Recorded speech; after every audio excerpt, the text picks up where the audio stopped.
Just about the time Craig Sabata checks back in with his team members in the shop at PCMC in Green Bay, Wisconsin, where Craig is the service parts value stream leader, a member of one of his other teams is heading home. Meet Mason, Craig's youngest son. Together with his wife Natalie and older son Jack, Craig leads his home team in helping Mason thrive in spite of challenges.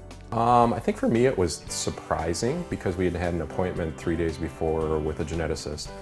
And although he didn't come out and say nothing was wrong, I think he gave both Natalie and I the impression that things were going to be fine, but we had to do the genetic test to make sure. Natalie unfortunately didn't wait for me to get home from work to get the test results, so she had called on her own while she was at home, called me when I was at work, of course extremely upset. I was scared.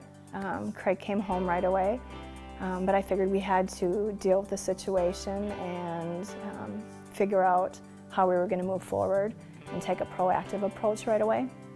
Mason is high functioning and attends a regular school where he is mainstreamed. I'm Mason Sabata. I say BOTA, and I play soccer and dive, and I play basketball. He just always has a sense of humor.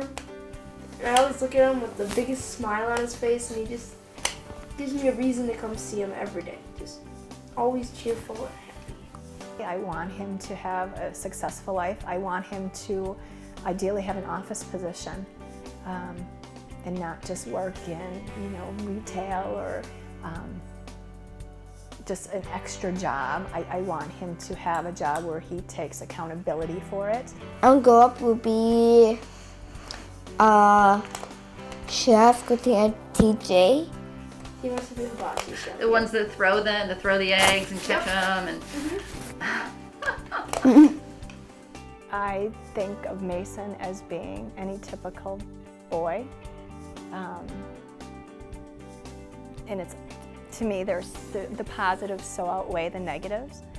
Yes, it's extra work on my part, but it doesn't matter because it's your child and you do anything for them. So yes, I wish he didn't have Down syndrome, but he does, so you just have to move forward with what God's given you in life. I believe Mason has really been successful, been able to advance well because of three big things.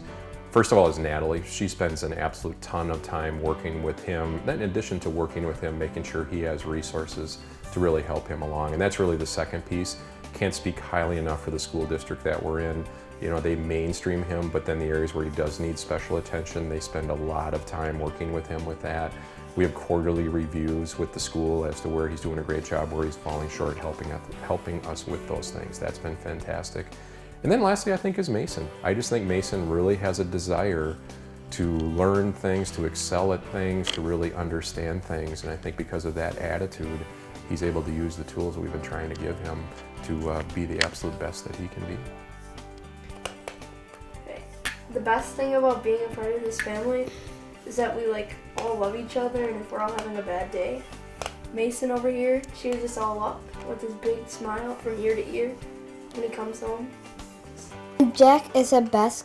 My best Jack is a good friend for me, and Jack is a good player, soccer and soccer, and that's all. We push Mason a lot. I think Mason he has a very good attitude, and he's willing to try new things, which is great. But I think with us backing him and continuously pushing him to succeed is what makes him successful. I think it's us. I think it's us doing what we can for him. And even though it takes the extra time and effort from us, it doesn't matter because he's our son and I want the best for him. With the encouragement and patience of his devoted parents and brother, future chef Mason is well on his way to success.